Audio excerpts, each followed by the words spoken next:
guys, isang happy Mother's Day sa lahat dyan. So if you guys are enjoying this special day with your moms or yung mga tinatawag nating nanay, kahit hindi man talaga natin sila nanay, yung mga tatay na parang nanay na rin natin, yung mga tito, yung mga kuya na parang nanay na rin. So happy Mother's Day sa lahat. Yan. Kagising ko lang, not really, kanina mga 15 minutes ago. So nakapag-shower na rin ako. Kasi punta out kami sa isang coffee shop. Dito pa kami sa La Union. And it's our last day and last night na rin here. So balik kami sa Metro Manila tomorrow, Monday, May 12, election. So hopefully, hindi kami masyado ma-traffic, but we're planning to leave around 7 in the morning or 8 para kung may traffic man, at least marami kaming time pa. Ang worry lang namin is yung mga pets. Hopefully, makayanan nila kasi isang diretsong drive siya eh. Unlike nung papunta kami dito, nag-overnight kami sa Pampanga, so they were able to get some rest. Same thing dun sa partner ko na nagda-drive din, pag-rest din siya. But this time, pauwi, isang diretsong drive siya from La Union to Mandaluyong. So, ida-drop off namin sila sa condo. Tapos, diretso kami ni partner sa Cavite. Kasi ayun, may importante kaming gagawin na hindi siya pwedeng palagpasin. So, I'll see you guys in a bit. Punta lang kami sa coffee shop. I'll show you around. Hopefully, may wifi sa coffee shop. Pero kung wala ako kayo, kasi nakapag-edit na ako. See you later. Hey guys, update. So, kakapark lang namin malapit sa coffee library ba to? Or library coffee. Baka mali pa sabi ko. But lagay ko na lang yung details dun sa description box. So, nag-park lang kami malapit sa kanila. And we're just gonna walk kasi walang parking sa harap nila kasi nasa tapat sila ng highway. But I'll keep you guys posted in a bit.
dwell.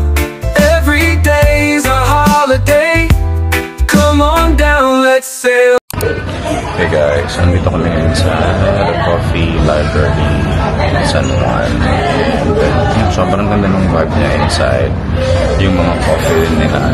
You guys saw yung video, yung clip kanina na parang pinakita ko yung menu. Para siyang Vietnam yung style. So medyo na-excite kami kasi masarap yung mga coffee sa Vietnam. Anything itsura ko. So we're gonna stay here for a bit. Unfortunately, naiwan ko yung mic ng DJI ko. Kaya I'm not sure if it's sa labas ng Airbnb or sa lamesa outside. But it's okay kasi parang may CCTV naman. Hopefully naiwan ko siya sa loob. So yun, we're gonna be lounging here. Ako naman mag-upload ng videos. So see you guys later.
Hi guys, update.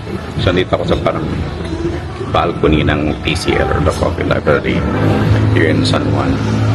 So dalawa yung balconies nila, both sides. So yung isa nakaharap sa highway, tapos yung kitang nasa sa may park. Nasa may highway kasi parang nakababa pa yung blinds kasi sobrang init pa, andun pa yung araw. So yung nandito medyo okay siya, kaya dito ako nag-spill. It's really a nice place. Sabi ko nga sa post ko sa Instagram and sa threads, this place is lit. So you can definitely check this out. And yeah, I'll keep you guys posted. Baka magstay kami dito ng mga tagal-tagal kasi nagustuhan namin yung place. Hey guys, so dito pa rin kami sa TCL, the Coffee Library in LU. Sorry, medyo maingay kasi dito na ako sa parang balcony nila. And yeah, kanina pa kami ditong magpo 4 hours na ba kami or magpa 5 hours. Pero ayun, umorder naman kami para hindi naman sila malugi. And hindi rin naman ganun ka rami yung customers right now. Kanina medyo nung lunchtime, probably because it's, you know, Mother's Day. And yeah, we're planning to stay here hanggang mga 9 p.m. kasi we have to sleep early tonight kasi nga babiyahin na kami pabalik sa Metro Manila kasi we have something important to do, like very important thing to do tomorrow and baka matraffic kami. So ayun, we'll be ordering some food again kasi parang nag-clubhouse lang kami kanina and yung clubhouse nila sobrang small lang nung cut or nung slices. And right now, medyo nakakaramdam na ako ng gutom. I'm on my second cup of coffee, pero ayun, ice na yung in-order ko. Yung parang coconut. Baksyo ba yun o baksya? Again, may pagka-Vietnam yung theme or vibe nila dito, which is a good thing kasi nung nasa Vietnam kami, sobrang na-enjoy ko yung coffee shops doon. And ganun din yung vibe na binibigay nito. So if you guys are planning to visit La Union, try nyo tong TCL, the Library Coffee. Kasi sobrang ganda niya. May 7-Eleven pa pala dun, oh. But yeah, just be ready sa parking kasi it's a bit expensive. But you know, isipin nyo na lang na tulong na lang natin yun sa mga locals. Huwag nyo na masyadong stressin yung sarili nyo doon. Medyo dumadami na yung tao. May mga pumapasok. But yeah, I'll see you guys later. Try kong kunan pa ng video yung place nila. Kasi I don't know, for some reason sobrang gusto ko siya. I hope you guys like this one as well. And visit nyo sila kapag may time kayo kasi maganda talaga. See you in a bit.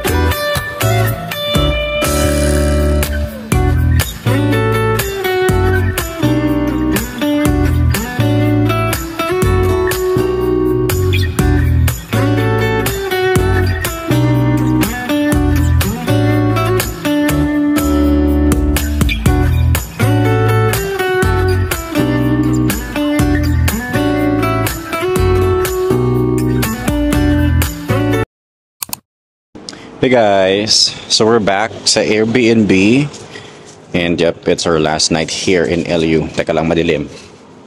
So yun, nakabuelo na yung mga pets, nag-aantay lang sila sa amin. So we definitely enjoyed our stay here and babalik kami for sure kung kailan, hindi pa namin alam, but ayun nga, sure naman akong babalik kami. And ayun, we're gonna get some rest. Tapos baka mag-movie na lang kami kasi mga tinaorder akong movies. And mag-feed ng mga fur babies. And kanina pa nagla-lightning, although wala namang kulog. I'm not sure if uulan ba o hindi. But we're just excited to go back home then kasi there's no place like home, right? So I'll be ending the vlog here. I hope you guys enjoyed this one kasi sobrang nag-enjoy din kami. See you on the next vlog.